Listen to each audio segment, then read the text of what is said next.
ओम शांति। 5 मई 2021 बाबा के आज के महावाक्य हैं। बाबा समझाते, मीठे बच्चे, श्रीमत पर चलकर सबको सुख दो। आसुरी मत पर दुख देते आए, अब सुख दो, सुख लो। प्रश्न है, बुद्धिवान बच्चे किस राज को समझने के कारण ऊंच पद पाने का पुरुषार्थ करते हैं? बाबा समझाते, वे समझते हैं कि ये दुख और सुख, हार और जीत का खेल है। अभी आधा कल्प सुख का खेल चलने वाला है, वहाँ किसी भी प्रकार का दुख नहीं होगा। अब नई राजधानी आने वाली है, उसके लिए बाप अपना परम धाम छोड़कर हम बच्चों को पढ़ाने आए हैं। अब पुरुषार्थ कर ऊंच पद लेना ही है। तो बाबा कहते, जो बच्चे ऊंच पद पाना के पुरुषार्थी हैं, वे इस राज को सदा बुद्धि में रखते हैं कि ये हार जीत का खेल है। अब ये दुख की दुनिया ख़त्म हो, सुख की दुनिया आने वाली है और उसमें भी हमें ऊंच पद पाना है। बाबा कहते, सदा उन बच्चों को ये अलर्टनेस रहती है, याद रहता है। गीत है, बदल जाए दुनिया ना बदलेंगे हम। ओम शांति। मीठे मीठे बच्चों ने अर्थ समझा। यहाँ कोई कसम खाने की दरकार नहीं है। ये तो आत्मा में समझ चाहिए। आत्मा तमो प्रधान होने के कारण बिल्कुल ही बेसमझ हो गई है। बच्चे जानते हैं हम कितने बेसमझ थे, अब कितने समझदार बने हैं। दूसरे सत्संग आदि में ये बातें होती नहीं।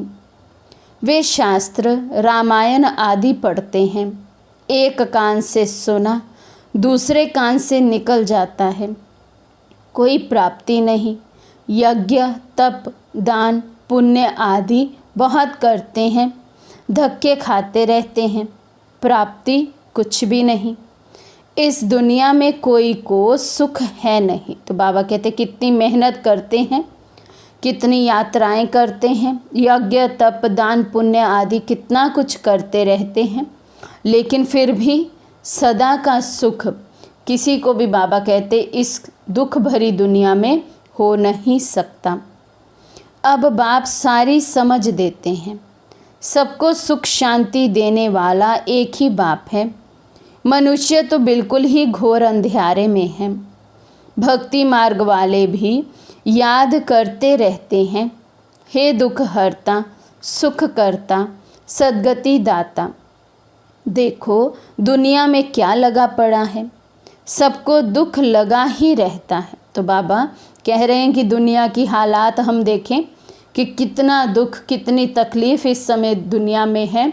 कोई भी आत्मा इस समय सुख को महसूस नहीं कर रही है।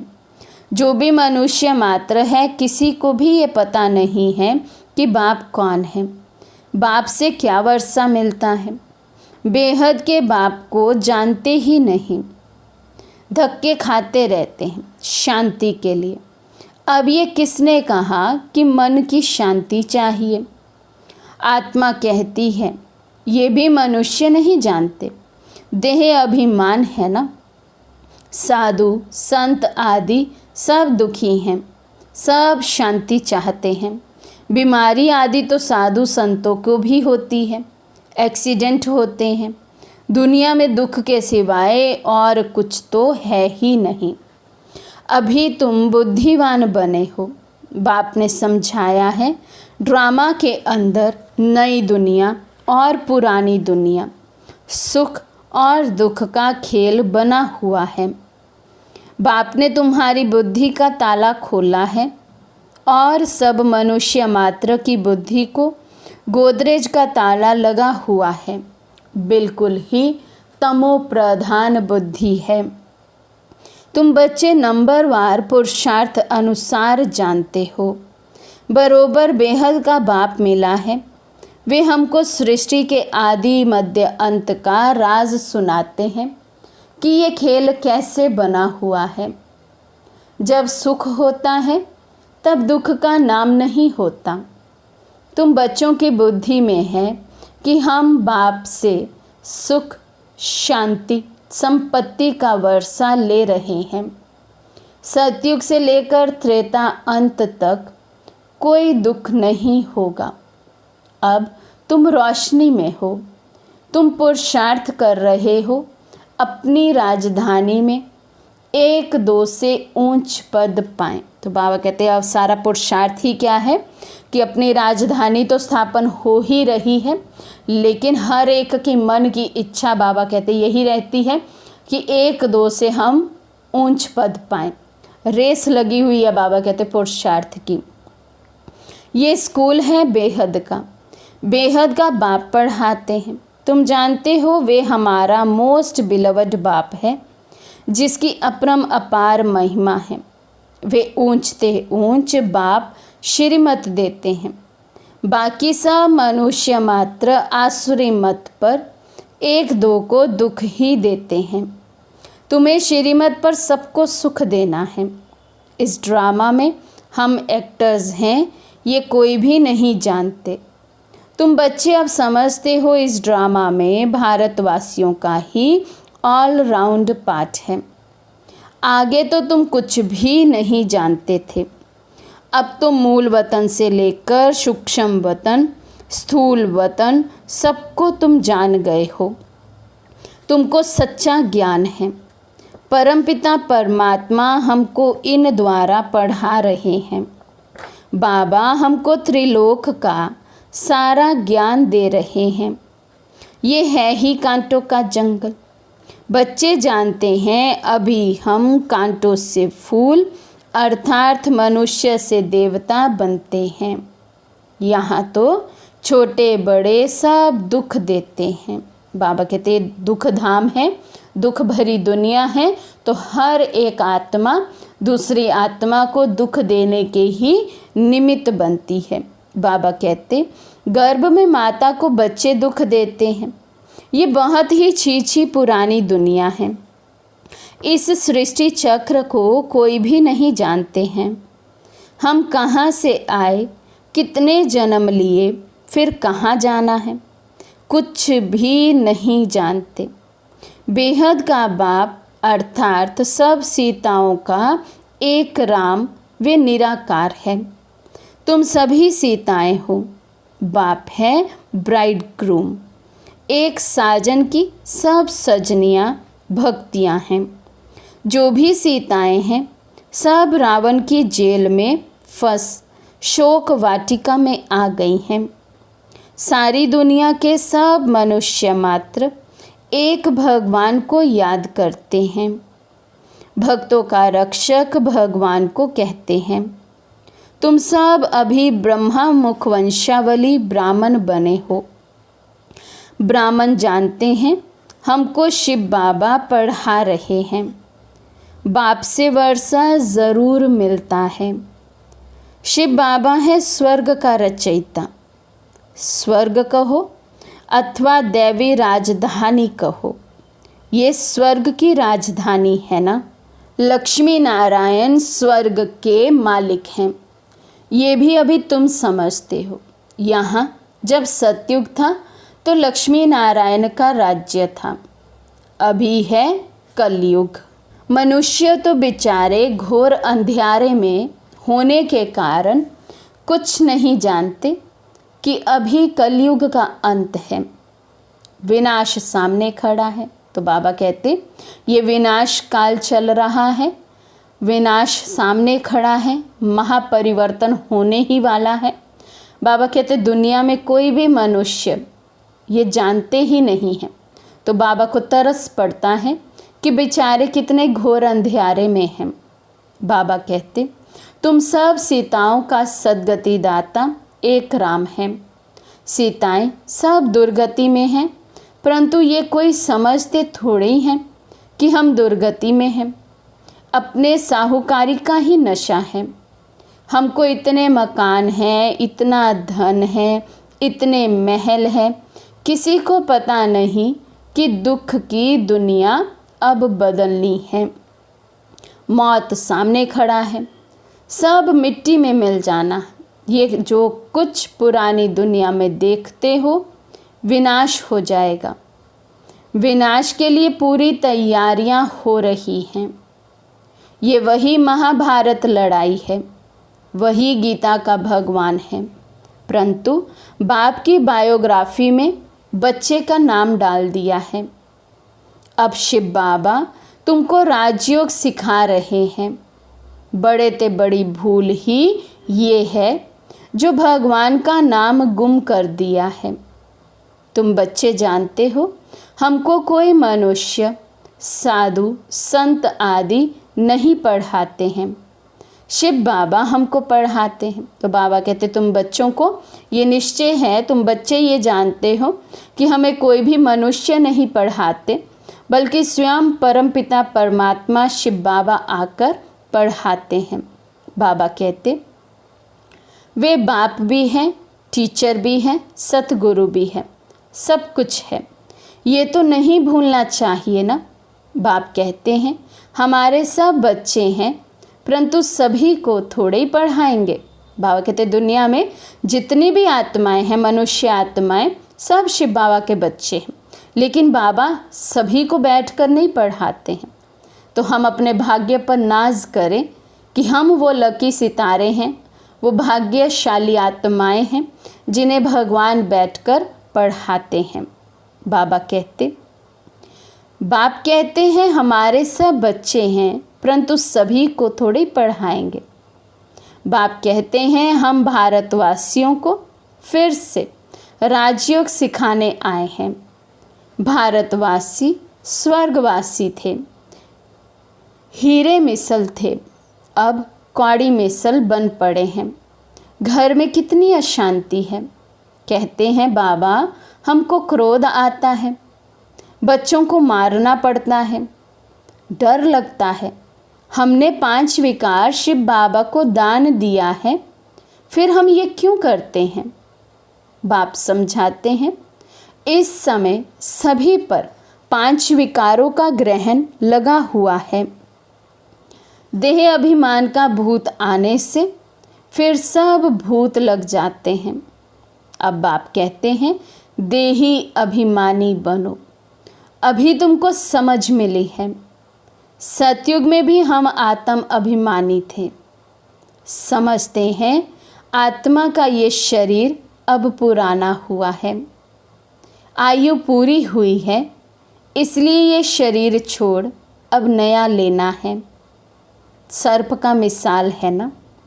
सर्प की एक खाल पुरानी होती है तो फिर दूसरी नई ले लेते हैं।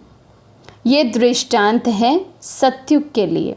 बाबा कहते जैसे सर्प को कोई फीलिंग नहीं आती है, एक खाल पुरानी होती है, वे आगे चलता रहता है और पुरानी खाल पीछे छूटती जाती है। बाबा कहते ऐसे ही सतयुग में भी इतना हम कॉन्शियस रहेंगे कि ये शरीर एक छूटता है और दूसरा मुझे आत्मा को जाकर धारण करना है। बाबा कहते वहाँ पर भी शरीर छोड़ने की कोई दुख भरी फीलिंग नहीं है, इसलिए वहाँ मृत्यु शब्द नहीं यूज़ किया जाता है। बाबा कहते वहाँ तुम ऐसे शरीर छोड़ते हो, दुख की कोई बात नहीं रहती। यहाँ कितना दुख होता है, रोना पीटना आदि रहता है। अब तुम बच्चे जानते हो ये पुरानी खाल है, यहाँ कोई नई खाल नहीं मिलनी है, ये अंतिम पुरानी जुत्ती है। अभी तुम उनसे तंग हो गए हो। वहाँ तो खुशी से एक शरीर छोड़ दूसरा लेते हैं। इन बातों को भी तुम समझते हो। यहाँ कितने नए आते हैं, समझते थोड़े ही हैं। 2-4 रोज़ यहाँ से समझ कर जाते हैं, फिर भूल जाते हैं। हाँ, अच्छी रीति सुना, खुशी हुई तो प्रजा में आ जाएंगे। प्रजा भी तो ढेर बननी है ना। ये है ईश्वर का दर अथवा घर। तुम ईश्वर के घर में बैठे हो। परम पिता अपना परम धाम छोड़ यहाँ साधारण तन में आकर बैठा है। वहाँ तो बाप के पास आत्माएं रहती हैं। यहाँ संगम पर बाबा खुद आया है, पतितों को पावन बनाने। उनको शिव निराकार ही कहते हैं। निराकार बाबा को आत्माएं ओ गॉड फादर कह पुकारती हैं। मनुष्य बिगड़ समझ के कह देते हैं ओ गॉड फादर। इन लक्ष्मी नारायण को भी यूरोपियन लोग भगवती भगवान कहते हैं। इन्हों को ऐसा किसने बनाया? इन देवताओं को कहते हैं आप सर्वगुण संपन्न 16 कला संपूर्ण हो। फिर खुद को क्या कहते? ये नहीं जानते कि ये भी मनुष्य हैं। भारत में ही राज्य करके गए हैं। उनके आगे जाकर महिमा गाते हैं। अपने को नीच पापी कहते रहते हैं। कृष्ण के मंदिर में भी जाकर महिमा करेंगे। शिव की ये महिमा नहीं करेंगे, उनकी महिमा अलग है। तो बाबा कहते सर्वगुण संपन्न 16 कला संपूर्ण, ये जो महिमा है ये देवी देवताओं की करते हैं, लेकिन शिव बाबा की ऐसी महिमा नहीं करते। शिव बाबा की महिमा ही अलग है। अक्सर करके शिव के पास जाते हैं तो कहते हैं भर दो झोली। फिर कह देते हैं वे भांग पीने वाला है, धतूरा खाने वाला है। अरे वहाँ भांग धतूरा कहाँ से आई? कुछ भी समझ नहीं। मांगते रहते हैं पति चाहिए, ये चाहिए। दीपमाला पर भी लक्ष्मी का आह्वान करते हैं। वे है कौन ये किसी को भी पता नहीं। 8-10 भुजाएं कभी होती हैं क्या? ये चतुर्भुज रूप दिखाते हैं क्योंकि प्रवृत्ति मार्ग है। उनका नाम विष्णु रख दिया है। तो लक्ष्मी और नारायण के कंबाइंड स्वरूप को बाबा कहते प्रवृत्ति दिखाने के कारण फिर उनका चतुर्भुज चित्र दिखा देते हैं और विष्णु नाम रख देते हैं। तो लक्ष्मी नारायण तो सतयुग में रहते हैं। मनुष्य को ये पता नहीं कि विष्णु के 2 रूप लक्ष्मी नारायण द्वारा पालना होती है। चित्रों में लक्ष्मी को 4 भुजाएं दे देते हैं। 4 भुजा वाले को बच्चा होगा तो उनको भी 4 भुजा होनी चाहिए। कुछ भी समझते नहीं हैं। तुम अभी समझते हो बाबा जब तक नहीं आए थे तो हम भी कुछ नहीं जानते थे। अभी सारे विश्व के आदि मध्य अंत को जान गए हैं। बाप आकर पतित दुनिया को पावन बनाते हैं। बुलाते भी हैं हे पतित पावन आओ। अब परमात्मा कैसे आए? कैसे आकर पतितों को पावन बनाए? बाप कहते हैं 5000 वर्ष पहले हमने दैवी स्वराज्य बनाया था। फिर तुमने 84 जन्म कैसे लिए? ये समझ आगे तुम्हारी बुद्धि में बिल्कुल नहीं थी। इस ब्रह्मा को भी पता नहीं था। राधे कृष्ण लक्ष्मी नारायण की पूजा करते रहते, परंतु ये भी पता नहीं कि राधे कृष्ण ही स्वयंवर के बाद लक्ष्मी नारायण बने हैं। इसलिए प्रिंसेस राधे प्रिंस कृष्ण कहा जाता है। स्वयंवर के बाद महाराजा महारानी बनते हैं। ये जो खुद बन रहे हैं उनको भी पता नहीं था। तो बाबा कहते राधे कृष्ण वाली आत्माएं संगम समय पर जो पुरुषार्थ कर रही हैं फिर जाकर राधे कृष्ण बनती हैं। बाबा कहते वे स्वयं आत्माएं भूल जाती हैं कि हम ही राधे कृष्ण थे, हमने ही ऐसे पुरुषार्थ किया, पुरुषार्थ से फिर हम ये बने। तो बाबा कहते जब वे ही भूल जाती तो अन्य आत्माओं को फिर कैसे याद रह सकता। बाबा कहते भल कोई को दीदार भी होता है परंतु कुछ भी समझते नहीं। फिर भी भक्तों की भावना अल्पकाल के लिए पूरी करने मैं साक्षात्कार कराता हूँ। यहाँ तो ध्यान दीदार की बात ही नहीं। बाप तो समझाते हैं साक्षात्कार में माया प्रवेश कर लेगी तो तुम पद भ्रष्ट हो पड़ेंगे। बहुत आकर कहते हैं हमको शिव बाबा का साक्षात्कार हो। अरे तुमको समझाया जाता है फायरफ्लाई कितना छोटा होता है, आँखों से देखा जाता है। आत्मा तो उससे भी छोटी बिंदी है। जैसे आत्मा है वैसे ही परमात्मा का रूप है। साक्षात्कार भी होता तो उसी छोटी बिंदी का होगा। ये तो छोटी सी बिंदी है जो भ्रिकुटी के बीच में रहती है। आत्मा का साक्षात्कार हो तो भी समझेंगे कुछ नहीं।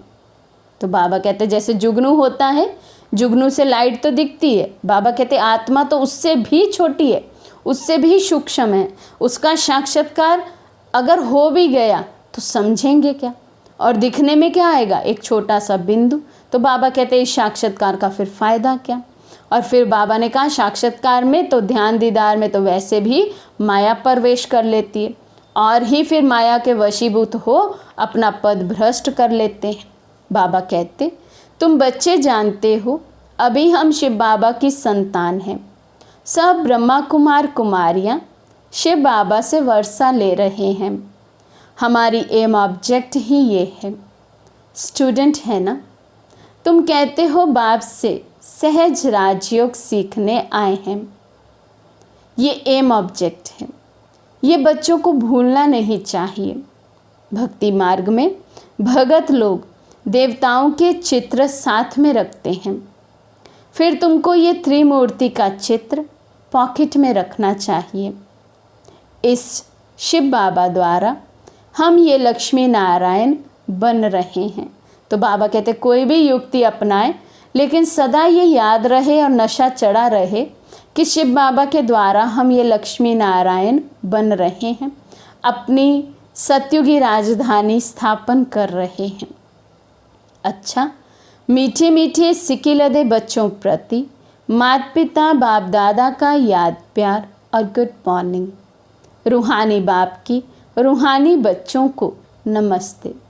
हम रूहानी बच्चों की रूहानी बाप दादा को दिल व जान शिकवा प्रेम से नमस्ते नमस्ते नमस्ते जी। धारणा के लिए मुख्य सार। फर्स्ट पॉइंट है, शिव बाबा को विकारों का दान देकर फिर कभी वापस नहीं लेना है। देह अभिमान के भूत से बचना है। इस भूत से सब भूत आ जाते हैं, इसलिए आत्म अभिमानी बनने का अभ्यास करना है। सेकंड पॉइंट है, ध्यान दीदार की आश नहीं रखनी है। एम ऑब्जेक्ट को सामने रख पुरुषार्थ करना है। श्रीमत पर सबको सुख देना है। आज का वरदान है, स्वयं की स्मृति में रह अपने हर कर्म को संयम बनाने वाले अथॉरिटी स्वरूप भव। स्वयं की स्मृति में रह अपने हर कर्म को संयम अर्थात नियम बनाने वाले अथॉरिटी स्वरूप भव। जैसे साकार में स्वयं की स्मृति में रहने से जो कर्म किया वही ब्राह्मण परिवार का संयम बन गया। स्वयं के नशे में रहने के कारण अथॉरिटी से कह सकते थे कि अगर साकार द्वारा कोई उल्टा कर्म भी हो गया तो सुलटा कर देंगे। स्वयं के स्वरूप की स्मृति में रहने से ये नशा रहता है कि कोई कर्म उल्टा हो ही नहीं सकता। बाबा कहते ब्रह्मा बाबा सदैव अपने स्वयं की स्मृति में अर्थात आत्मिक स्मृति में रहते थे। इसलिए शिव बाबा भी गारंटी करते थे कि ब्रह्मा द्वारा अगर कोई उल्टा कर्म हो भी जाए तो उसका रिस्पॉन्सिबल भी शिव बाबा है। शिव बाबा उस उल्टे कर्म को भी सुलटा कर देंगे, क्योंकि बाबा कहते ब्रह्मा बाबा अपने आत्मिक स्वरूप में टिक कर हर कर्म करते थे, और जो आत्मा ऐसी स्थिति में ऐसी स्मृति में टिक कर हर कार्य करती है उनका कोई भी कार्य उल्टा हो ही नहीं सकता। तो इसलिए बाबा कहते हैं, आप बच्चे भी जब स्वयं की स्थिति में स्थित रहो तो जो संकल्प चलेगा, जो बोल बोलेंगे व कर्म करेंगे, वही संयम अर्थात नियम बन जाएगा। स्लोगन है, पवित्रता का पिलर मजबूत करो तो ये पिलर लाइट हाउस का काम करता रहेगा। पवित्रता का पिलर मजबूत करो तो ये पिलर लाइट हाउस का काम करता रहेगा। अच्छा, ओम शांति।